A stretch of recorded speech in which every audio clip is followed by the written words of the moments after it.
शिक्षिका थी। उसका काम बच्चों को शिक्षा और संस्कार देकर एक अच्छा इंसान बनाना था, लेकिन खुद उसके शिक्षा और संस्कार ऐसे थे कि उसे जेल जाना पड़ा। पूरी कहानी जानने के लिए चलते हैं आपके अपने चैनल क्राइम स्टोरी बाय विवेक पर। सुनिए मेरी जुबानी। फर्रुखाबाद के कोतवाली इंस्पेक्टर संजीव राठौर अपने ऑफिस में बैठे थे। तभी एक अधेड़ उम्र के व्यक्ति ने उनके ऑफिस में प्रवेश किया।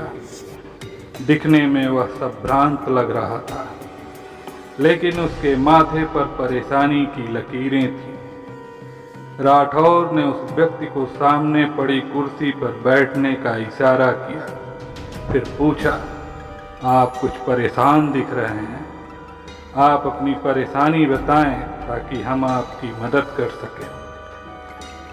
सर, मेरा नाम रमेश चंद दिवाकर है। मैं एटा जिले के अलीगंज थाना अंतर्गत झकरई गांव का रहने वाला हूं। मेरा छोटा भाई दिनेश कुमार दिवाकर पत्नी व बच्चों के साथ आपके ही क्षेत्र के गांव झगुआ नगला में रहता है। दिनेश सीआरपीएफ की 75वीं बटालियन में है और श्रीनगर में तैनात है। दिनेश 15 दिन की छुट्टी लेकर 6 जून को आया था, लेकिन वह घर नहीं पहुंचा। उसने मुझे रात 10:30 बजे मोबाइल पर फ़ोन करके जानकारी दी थी कि वह घर के नज़दीक पहुंच गया है, लेकिन 8 जून को उसकी पत्नी रमा ने मेरी मां को जानकारी दी कि दिनेश घर आया ही नहीं है, उसका फ़ोन भी नहीं लग रहा है। श्रीनगर कंट्रोल रूम को भी रमा ने दिनेश का फ़ोन बंद होने की जानकारी दी है। भाई के लापता होने से मैं परेशान हूँ और इसी सिलसिले में आपके पास आया हूँ। इस मामले में आप मेरी मदद कीजिए। यह बात 10 जून की है। कोतवाल संजीव राठौर ने रमेश चंद दिवाकर की बात गौर से सुनी, फिर बोले, झगुआ नगला गांव पांचाल घाट पुलिस चौकी के अंतर्गत आता है।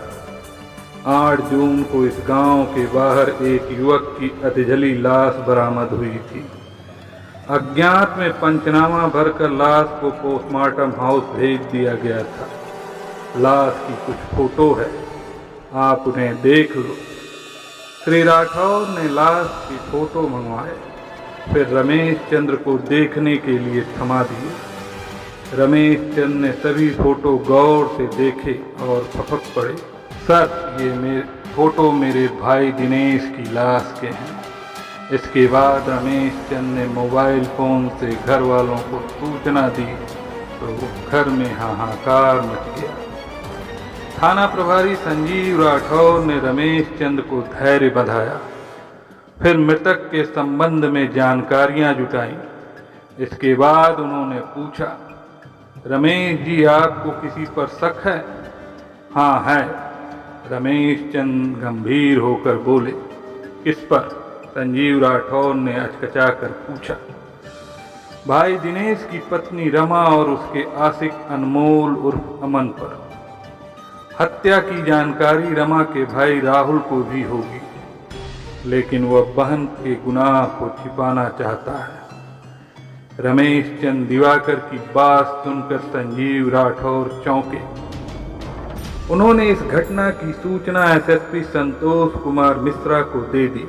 उन्होंने मामले को गंभीरता से लेते हुए दिनेश की हत्या का पर्दाफाश करने के लिए एडिशनल एसपी त्रिभुवन सिंह के निर्देशन में एक स्पेशल टीम बना दी। टीम में तेज तर्रार सब इंस्पेक्टर, कांस्टेबल तथा महिला सिपाहियों को शामिल किया गया। पुलिस टीम ने सबसे पहले मृतक दिनेश के बड़े भाई रमेश चंद दिवाकर से पूछताछ की तथा उनका बयान दर्ज किया। पूछताछ में रमेश चंद ने बताया कि दिनेश 6 जून की रात घर आया था, लेकिन रमा यह कहकर गुमराह कर रही है कि वह घर नहीं आया। रमा के घर से 200 मीटर दूर अधजली लाश खेत में पाई गई, लेकिन वह लाश की शिनाख्त के लिए नहीं गई। एक रोज बाद रमा ने अपने आप को बचाने के लिए सास को पति के लापता होने की जानकारी दी। सबसे अहम बात यह है कि जब वह झगुआ नगला स्थित रमा के घर गया तो उसने अपने बच्चों से बात नहीं करने दी। घर में ताला बंद कर वह भाई राहुल के साथ ससुराल यानी हमारे यहाँ आ गई। रमा मायके न जाकर ससुराल इसलिए आई ताकि ससुराल वाले उस पर शक न करें। गुमराह करने के लिए ही उसने श्रीनगर कंट्रोल रूम को फोन किया था। रमेश चंद ने जो अहम जानकारी दी थी उससे पुलिस टीम ने एएसपी त्रिभुवन सिंह को अवगत कराया तथा हत्या का पर्दाफाश करने के लिए रमा तथा उसके सहयोगियों की गिरफ्तारी के लिए अनुमति मांगी। त्रिभुवन सिंह ने तत्काल पुलिस टीम को अनुमति दे दी। अनुमति मिलने पर पुलिस टीम ने रमा की ससुराल झकरई एटा में छापा मारा। रमा घर पर ही थी। पुलिस को देख कर वह रोने धोने का नाटक करने लगी, लेकिन पुलिस टीम ने उसकी एक नहीं सुनी और उसे गिरफ्तार कर फर्रुखाबाद कोतवाली ले आई। रमा का मायका फर्रुखाबाद के चीनी ग्राम में था। पुलिस टीम ने वहां छापा मारकर रमा के भाई राहुल दिवाकर को भी गिरफ्तार कर लिया। रमा का प्रेमी अनमोल उर्फ अमन फर्रुखाबाद जिले के थाना मेरापुर के गांव कुठना का रहने वाला था। पुलिस टीम ने उसके घर छापा मारा तो वह घर से फरार था। घर पर उसके पिता महेश दिवाकर मौजूद थे। उन्होंने बताया कि अनमोल 2 दिन से घर नहीं आया है। पुलिस टीम ने जब उन्हें बताया कि पुलिस को एक हत्या के मामले में अनमोल की तलाश है तो वह आश्चर्यचकित रह गए। जब पुलिस टीम लौटने लगी तब अनमोल के पड़ोसियों ने बताया कि अनमोल का एक जिगरी दोस्त है राम गोपाल, जो परचून की दुकान चलाता है।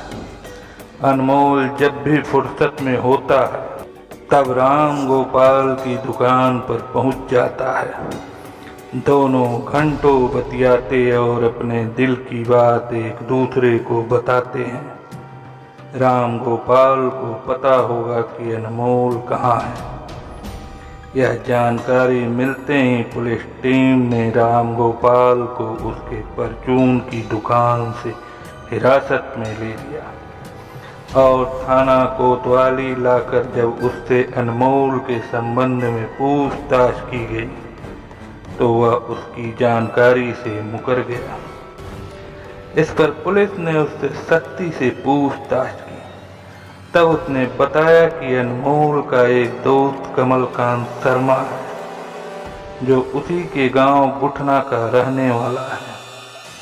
कमलकांत उत्तर प्रदेश पुलिस में सिपाही है और इन दिनों कानपुर देहात जिले के महाराजपुर थाने में तैनात है। अनमोल संभवतः कमलकांत के संरक्षण में ही होगा।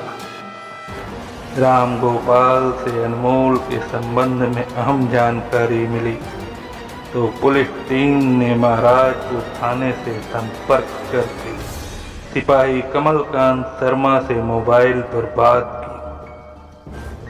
कमलकांत ने पुलिस टीम के प्रभारी संजीव राठौर को बताया कि अनमोल उसके पास है और वह पुलिस के समक्ष आत्मसमर्पण करना चाहता है। यह सुनते ही पुलिस टीम की बाँछें खिल गईं।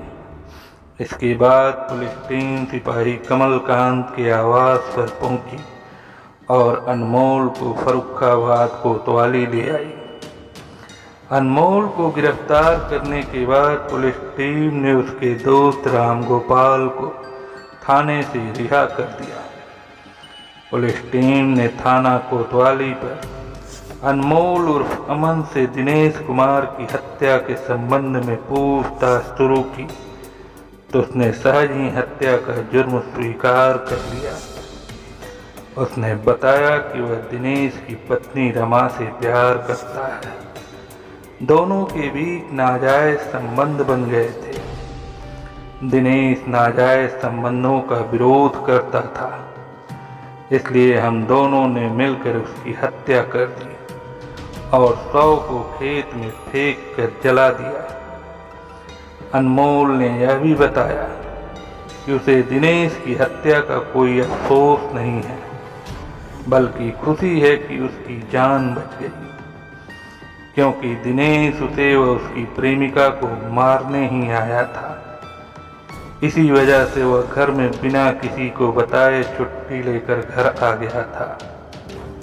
पूछताछ के बाद अनमोल ने हत्या में प्रयुक्त राइफल भी बरामद करा दी, जो उसने छिपा दी थी। रमा का सामना जब अनमोल से हुआ तो उसने गर्दन झुका ली और पति की हत्या का जुर्म कबूल कर लिया। रमा ने बताया कि पति दिनेश को उस पर शक हो गया था, इसलिए उसने प्रेमी के साथ मिलकर उसे मौत की नींद सुला दिया। हत्या में उसके भाई राहुल का हाथ नहीं है, लेकिन उसे हम दोनों द्वारा हत्या किए जाने की जानकारी हो गई थी। पूछताछ के बाद रमा ने घर में खड़ी लाल रंग की वह स्कूटी बरामद करा दी, जिस पर रखकर उसके प्रेमी अनमोल ने लाश खेत में फेंकी थी। राहुल ने पूछताछ में साफ इनकार कर दिया कि उसे हत्या की जानकारी थी, लेकिन पुलिस ने उसकी इस बात को खारिज कर दिया। पुलिस टीम ने दिनेश कुमार की हत्या का पर्दाफाश करने तथा अभियुक्तों को पकड़ने की जानकारी एसएसपी संतोष कुमार मिश्रा तथा एएसपी त्रिभुवन सिंह को दी। इसके बाद उन्होंने पुलिस सभागार में प्रेस वार्ता की और अभियुक्तों को मीडिया के सामने पेश कर घटना का खुलासा कर दिया।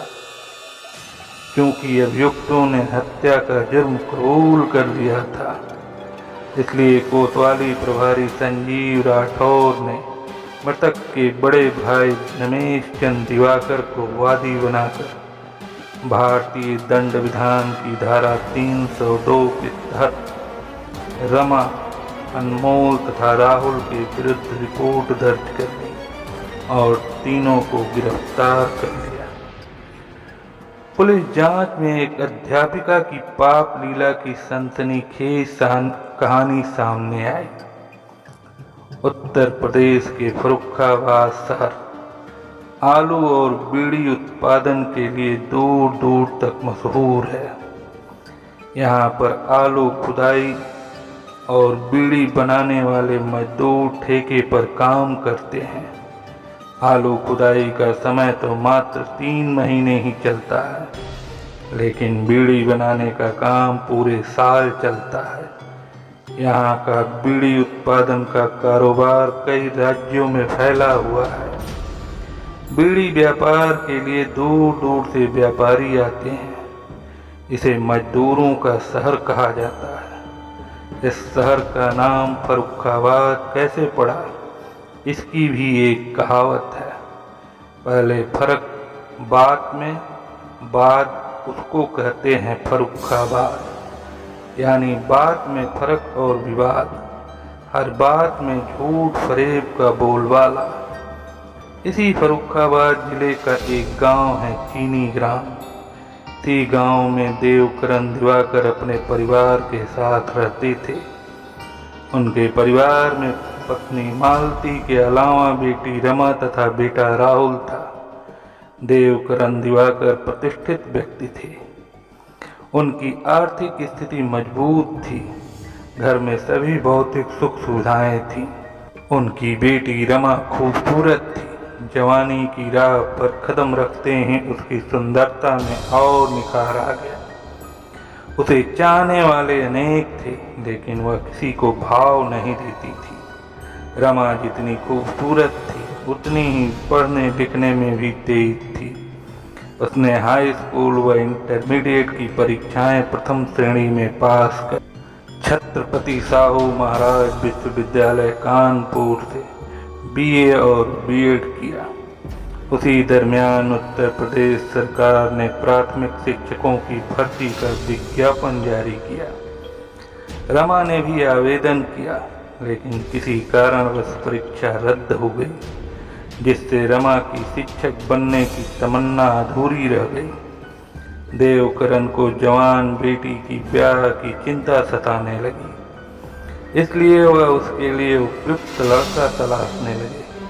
बेटी की इच्छा अनुसार वह किसी शिक्षक वर की तलाश में थे, लेकिन कोई शिक्षक वर मिल नहीं रहा था। उन्हीं दिनों एक रिश्तेदार के माध्यम से उन्हें दिनेश कुमार के बारे में पता चला। दिनेश कुमार के पिता राजेश दिवाकर एटा जिले के छकरई गांव में रहते थे। उनके 2 बेटे रमेश चंद्र व दिनेश कुमार थे। राजेश एक संपन्न किसान थे। वह बड़े बेटे रमेश चंद्र का विवाह कर चुके थे, जबकि छोटा दिनेश कुमार अभी कुंवारा था। दिनेश सीआरपीएफ की 75वीं बटालियन में श्रीनगर में तैनात था। राजेश ने दिनेश को देखा तो उन्होंने उसे अपनी बेटी रमा के लिए पसंद कर लिया। दोनों तरफ से बातचीत हो जाने के बाद जनवरी 2006 में सामाजिक रीति रिवाज से दिनेश और रमा का विवाह धूमधाम से हो गया। पढ़ी लिखी व सुंदर बहू पाकर दिनेश के घर वाले फूले नहीं समा रहे थे। ससुराल में रमा को सभी का भरपूर प्यार मिला। घर में उसे किसी चीज की कमी नहीं थी। इस तरह से रमा का सुखमय जीवन व्यतीत होने लगा। शादी के बाद भी शिक्षक बनने की तमन्ना रमा के दिल में थी। इस बाबत उसने पति दिनेश और सास ससुर से बात की तो उन्हें भी कोई ऐतराज नहीं था। जब शिक्षक की भर्ती निकली तो रमा ने भी आवेदन कर दिया। उसने पति दिनेश से अनुरोध किया कि वह किसी भी तरह से उसे नौकरी दिलवाने की कोशिश करे। दिनेश ने पत्नी की बात मानकर जी जान से कोशिश की तो रमा का चयन हो गया। उसे फर्रुखाबाद के राजेपुरा थाना अंतर्गत चाचूपुर गांव के प्राथमिक विद्यालय में सहायक शिक्षिका के पद पर नौकरी मिल गई। नौकरी लग जाने के बाद रमा का ससुराल में रहना नामुमकिन सा हो गया। दरअसल उसकी ससुराल एटा जिले में थी और नौकरी फर्रुखाबाद जिले में लगी थी, जो उसके घर के नज़दीक थी। इसलिए रमा मायके में रहकर अपनी ड्यूटी करती रही। मायके से आने जाने का साधन भी था और उसके रहने तथा खाने पीने की उचित व्यवस्था भी थी, तो उसे कोई परेशानी नहीं थी। इसके बावजूद दिनेश ने घूस देकर रमा का तबादला एटा कराने का प्रयास किया, लेकिन उसे सफलता नहीं मिली। रमा का मायके में रहना न तो उसके पति दिनेश को पसंद था और न ही सास ससुर को, लेकिन रमा की सरकारी नौकरी थी, इसलिए वे ज़्यादा ऐतराज भी नहीं कर सकते थे। लेकिन कुछ दिनों बाद दिनेश ने मायके में रहने पर ऐतराज जताया तो रमा ने फर्रुखाबाद या उसके आसपास जमीन या प्लाट खरीदकर मकान बनाने की सलाह पति को दी। रमा की सलाह मानकर दिनेश ने कोशिश शुरू की तो उसने फर्रुखाबाद शहर से सटे छगुआ नगला गांव में एक प्लाट खरीद लिया और वहां 3 कमरे बनवा दिए। पूजा पाठ कराने के बाद रमा इसी मकान में रहने लगी। स्कूल आने जाने में पत्नी को परेशानी न हो, इसके लिए दिनेश ने एक स्कूटी UP 78 A0522 भी उसे खरीद कर दे दी। रमा अब तक एक बेटी और एक बेटे की मां बन चुकी थी। बच्चों की देख रेख व घरेलू काम के लिए उसने एक महिला को अपने यहाँ नौकरी पर रख दिया था। इसके अलावा रमा का भाई राहुल भी वहाँ आता जाता रहता था, ताकि बहन के मन में असुरक्षा की भावना पैदा न हो। रमा की सास उर्मिला भी कभी कभी उसके पास आती जाती रहती थी। रमा 2 बच्चों की माँ जरूर बन गई थी, लेकिन उसका शारीरिक आकर्षण कम नहीं हुआ था। वह बंद संवर कर महंगा काला चश्मा लगाकर स्कूटी पर घर से निकलती तो लोग उसे मुड़ मुड़ कर देखते थे। रमा को स्वयं भी अपनी जवानी पर गर्व था, लेकिन ऐसी जवानी का क्या जिसका कोई कद्रदान न हो। दरअसल रमा का पति दिनेश सीआरपीएफ की 75वीं बटालियन श्रीनगर में तैनात था। उसे तीसरे चौथे महीने बड़ी मुश्किल से महीना या 15 दिन की छुट्टी मिलती थी। दिनेश जब साथ होता तो रमा की जिंदगी में बहार आ जाती थी। वह उसके साथ खूब मौज मस्ती करती, लेकिन उसके जाने के बाद उसके जीवन में निरस्ता आ जाती। उसका दिन तो स्कूल में बच्चों के बीच कट जाता, लेकिन रात करवटें बदलते बीतती थी। कभी कभी वह सोचती कि उसने सैनिक के साथ ब्याह करके भारी भूल की है। उसे तो ऐसा मर्द चुनना चाहिए था जो उसकी तमन्नाओं को पूरा करता। रमा के मन में पति के प्रति हीन भावना पैदा हुई तो उसका मन भटकने लगा। अब वह जिस्मानी सुख के लिए किसी युवक की तलाश में जुट गई। उन्हीं दिनों एक रोज रमा की मुलाकात अनमोल उर्फ अमन से हुई। अनमोल फर्रुखाबाद जिले के थाना मेरापुर के गांव गुठना का रहने वाला था। उसके पिता महेश चंद दिवाकर सेना में थे, किंतु अब रिटायर हो चुके थे। उनके परिवार में पत्नी राजवती के अलावा बेटा अनमोल तथा एक बेटी थी। महेश चंद भी संपन्न किसान थे। उनके पास 20 बीघा उपजाऊ जमीन थी। कृषि उपज के साथ उन्हें पेंशन भी अच्छी खासी मिलती थी। उनके दोनों बच्चे पढ़ने लिखने में तेज थे। बेटी बीए करने के बाद बीएड कर रही थी, जबकि अनमोल का चयन बीटीसी में हो गया था। वह एटा से 2 वर्षीय बीटीसी की ट्रेनिंग कर रहा था। रमा की बुआ प्रीति की शादी अनमोल के ताऊ सुरेश चंद दिवाकर के बेटे मुकेश के साथ हुई थी, इसलिए अनमोल रमा का खास रिश्तेदार भी था। अनमोल शरीर से हिष्ट पुष्ट व सुदर्शन युवक था। वह रहता भी ठाट बाट से था। रमा उसे अच्छी तरह जानती थी, अतः उस रोज अनमोल रमा के घर जब अचानक पहुंचा तो उसे देखकर रमा आश्चर्यचकित रह गई। दोनों एक दूसरे को कुछ देर तक अपलक देखते रहे। रमा की खूबसूरती ने अनमोल के दिल में हलचल मचा दी। कुछ पलों के बाद रमा के होठ फड़के, मेरी याद कैसे आ गई अमन? तुमने तो मुझे भुला ही दिया। ऐसी बात नहीं है, तुम्हारी याद तो मुझे हमेशा सताती रहती है। आज फर्रुखाबाद शहर में कुछ काम था, तुम्हारी याद आई तो अपने कदमों को रोक नहीं पाया और चला आया। तुमसे मिलकर दिल को बड़ा सुकून मिला। अब मैं चलता हूँ, मौका मिला तो फिर आऊँगा। अरे वाह, ऐसे कैसे चले जाओगे? आज इतने दिनों बाद तो आए हो, कम से कम एक कप चाय तो पीते जाओ, रमा ने मुस्कुराते हुए कहा। अनमोल भी यही चाहता था।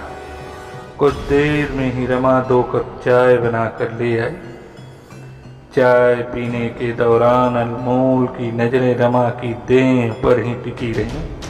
इस दौरान जब दोनों की नजरें टकराती अनमोल मुस्कुरा देता। उसकी मुस्कुराहट से रमा के दिल में हलचल मच जाती। वह सोचती, काश ऐसे पुरुष का साथ मिल जाए तो उसके जीवन में बहार आ जाए। अनमोल रमा से मिलकर अपने घर लौटा तो रमा का खूबसूरत चेहरा उसके दिलो दिमाग में ही घूमता रहा। दूसरी ओर रमा का भी यही हाल था। वह अनमोल की आंखों की भाषा पढ़ चुकी थी। अनमोल जानता था कि रमा का पति फौज में है। वह महीना 15 दिन की छुट्टी पर आता है और फिर चला जाता है। इसलिए रमा देह सुख की अभिलाषी है। अगर उसकी तरफ कदम बढ़ाया जाए तो सफलता मिल सकती है। अनमोल अब अक्सर रमा के घर आने जाने लगा। वह उसके बच्चों के लिए कुछ न कुछ जरूर लाता। रमा के बच्चे भी उससे हिल मिल गए और उसे अंकल कहकर बुलाने लगे। रमा और अनमोल दोनों के दिल एक दूसरे के लिए धड़क रहे थे, लेकिन अपनी बात जुबान पर लाने की हिम्मत नहीं जुटा पा रहे थे। एक दिन अनमोल सुबह 10 बजे रमा के घर पहुंच गया। रमा उस समय घर पर अकेली ही थी। उसके बच्चे स्कूल गए थे और वह बन संवर कर बाजार जाने की तैयारी कर रही थी। अनमोल को देखकर वह मुस्कुरा कर बोली, अरे अमन, तुम इस वक्त? बच्चे तो स्कूल गए हैं। अनमोल रमा के चेहरे पर नजरें गड़ा कर बोला, रमा, आज मैं बच्चों से नहीं तुमसे मिलने आया। अच्छा? रमा खिलखिला कर हंसी। इरादा तो नेक है। नेक है तभी तो अकेले में मिलने चला आया। रमा, मैं तुमसे बहुत प्यार करता हूँ।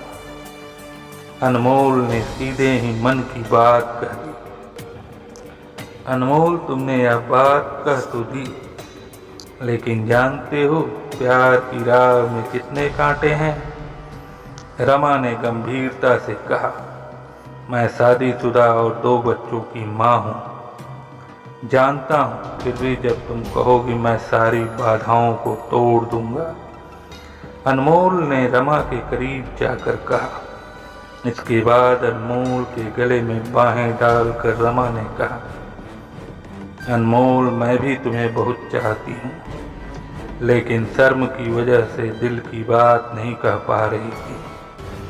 अनमोल ने रमा को पकड़कर सीने से लगा लिया। फिर तो मर्यादा भंग होते देर नहीं लगी। जिस्मानी रिश्ते की नींव पड़ी तो वासना का महल खड़ा होने लगा। अनमोल को जब भी मौका मिलता वह रमा के घर आ जाता और इच्छा पूरी करके चला जाता। धीरे धीरे समय बीतता गया तो अमन ने भी अपना दायरा बढ़ा दिया। अब वह कई दिन तक रमा के घर रुककर मौज मस्ती करता।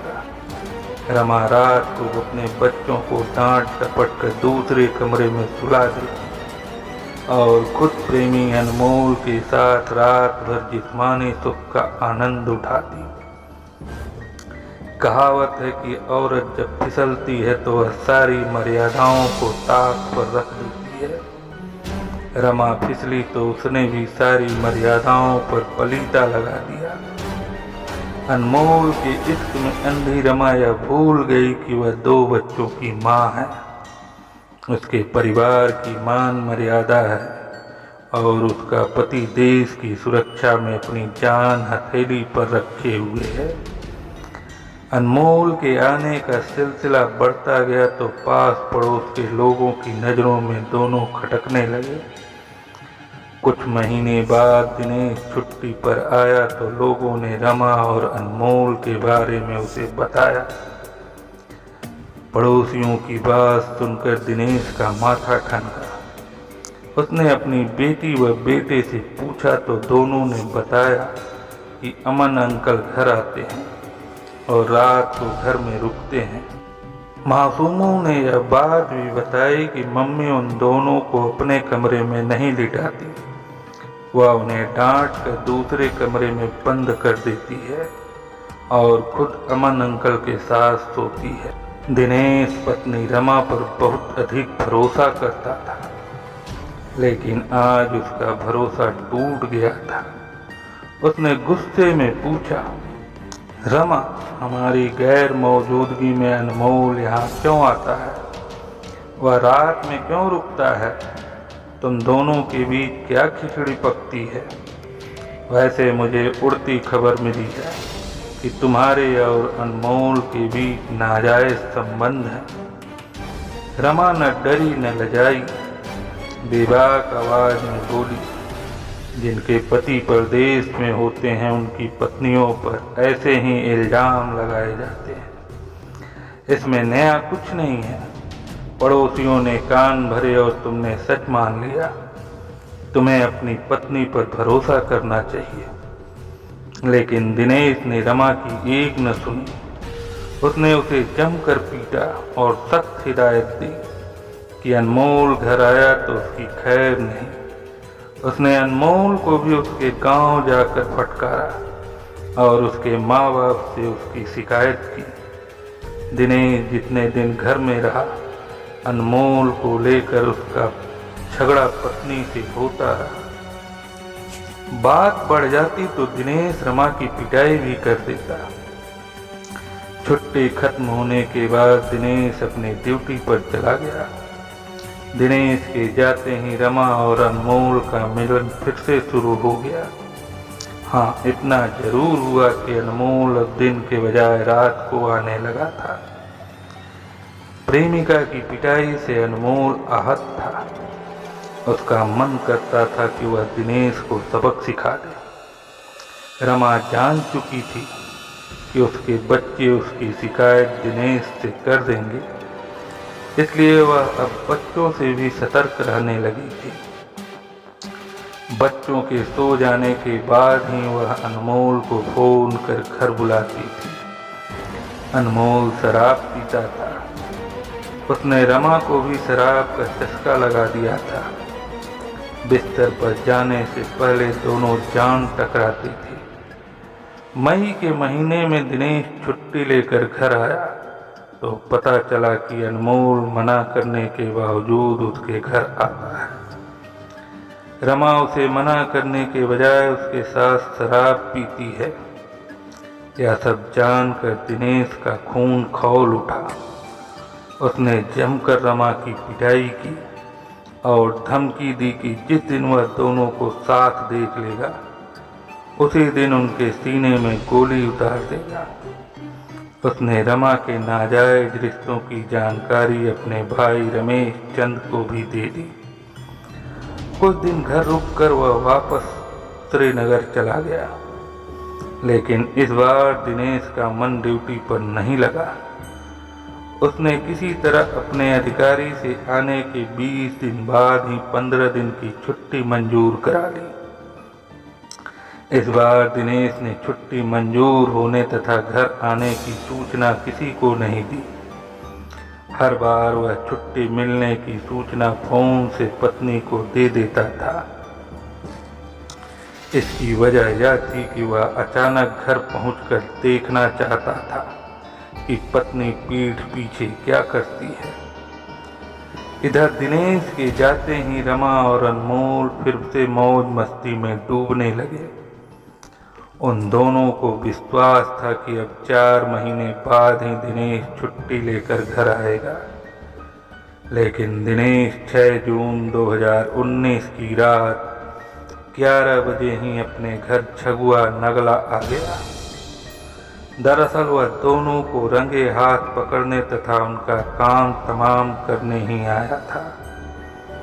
उस रात रमा का प्रेमी अनमोल घर पर ही था और रमा के साथ बिस्तर पर था। दिनेश ने दरवाजा पीटा तो रमा घबरा गई। दोनों ने जल्दी जल्दी अपने कपड़े दुरुस्त किए और रमा ने अनमोल को दूसरे कमरे की टाट पर छिपा दिया। फिर उसने जाकर दरवाजा खोला तो सामने उसका पति दिनेश खड़ा था। उसकी आंखों में क्रोध की ज्वाला भड़क रही थी। दिनेश ने देर से दरवाजा खोलने की बाबत रमा से पूछा तो रमा ने गहरी नींद में होने का बहाना बनाया। इस पर दिनेश को शक हुआ तो उसने रमा का हाथ मरोड़ दिया और पिटाई कर दी। दिनेश को शक था कि अनमोल घर के अंदर ही कहीं है।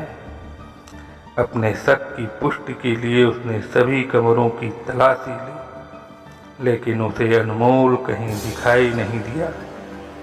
अनमोल के न मिलने से दिनेश का गुस्सा कुछ कम हो गया। उसने कहा कि तुम दोनों को आज मैं एक साथ पकड़ लेता तो दोनों ही जिंदा न रहते। इसके बाद रमा ने अपने लटके झटके दिखाकर दिनेश का बाकी बचा गुस्सा शांत किया। फिर रमा ने पति को बिस्तर पर संतुष्ट किया। देह सुख प्राप्त करने के बाद दिनेश गहरी नींद में सो गया। पति के सो जाने के बाद रमा ने अनमोल को टाट से नीचे उतारा। दोनों ने आंखों ही आंखों में इशारा किया। फिर दोनों गहरी नींद में सो रहे दिनेश के पास पहुंचे। दिनेश की राइफल कमरे में ही रखी। अनमोल ने लपक कर राइफल उठाई और दिनेश के सीने में 2 गोलियां दाग दी। दिनेश खून से लथपथ होकर तड़पने लगा। इसी समय उसकी छाती पर सवार होकर रमा ने तार से उसका गला घोंट दिया। हत्या करने के बाद दिनेश के शव को उन दोनों ने कमरे में छिपा दिया और बाहर से ताला बंद कर दिया। सवेरा होने से पहले उन्होंने कमरे से खून आदि साफ कर दिया था। 7 जून को दिनेश का शव कमरे में ही बंद रहा। बच्चों ने कमरा खोलने की जिद की तो रमा ने उन्हें बुरी तरह पीट दिया। फिर रात होने पर अनमोल ने दिनेश के शव को बोरी में भरा और स्कूटी पर रखकर गांव के बाहर खेत में फेंक दिया। लाश पहचानी न जाए इसके लिए उसने पेट्रोल डालकर शव को जला दिया। खून सनी चादर भी उसने जला दी तथा दिनेश का बैग जिसमें उसके कपड़े वगैरह थे बस स्टॉप पर जाकर दिल्ली जाने वाली रोडवेज की एक बस में रख दिया तथा मोबाइल तोड़कर फेंक दिया। ये सब करने के बाद अनमोल फरार हो गया। 8 जून को झगुआ नगला गांव के लोगों ने खेत में जली लाश देखी तो सूचना फर्रुखाबाद कोतवाली पुलिस को दी। शव की पहचान न होने से पुलिस ने शव को अज्ञात में पोस्टमार्टम के लिए भेज दिया। इधर 8 जून को ही रमा ने सास उर्मिला को फोन कर जानकारी दी कि दिनेश छुट्टी लेकर घर आया लेकिन घर नहीं पहुंचा। तब 10 जून को रमेश चंद भाई का पता लगाने फर्रुखाबाद आया और कोतवाली में अज्ञात शव की फोटो देखकर दिनेश की पहचान की। इसके बाद शक के आधार पर उन्होंने रमा, उसके भाई राहुल तथा प्रेमी अनमोल के खिलाफ रिपोर्ट दर्ज करा दी। कोतवाली पुलिस ने तीनों को पकड़कर पूछताछ की तो हत्या का पर्दाफाश हुआ। 13 जून 2019 को फर्रुखाबाद कोतवाली पुलिस ने अभियुक्त अनमोल, राहुल तथा रमा को फर्रुखाबाद की कोर्ट में रिमांड मजिस्ट्रेट की अदालत में पेश किया, जहां से उन्हें जिला कारागार भेज दिया गया। कथा संकलन तक उनकी जमानत स्वीकृत नहीं हुई थी।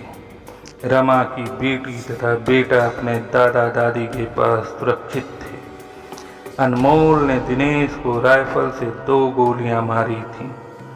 रात के सन्नाटे में गोलियों की आवाज़ पड़ोसियों ने जरूर सुनी होगी, लेकिन पुलिस इस बात का पता नहीं लगा पाई कि पड़ोसियों ने गोली की आवाज़ सुनने वाली बात जानबूझकर छिपाए रखी या इसकी कोई दूसरी वजह थी।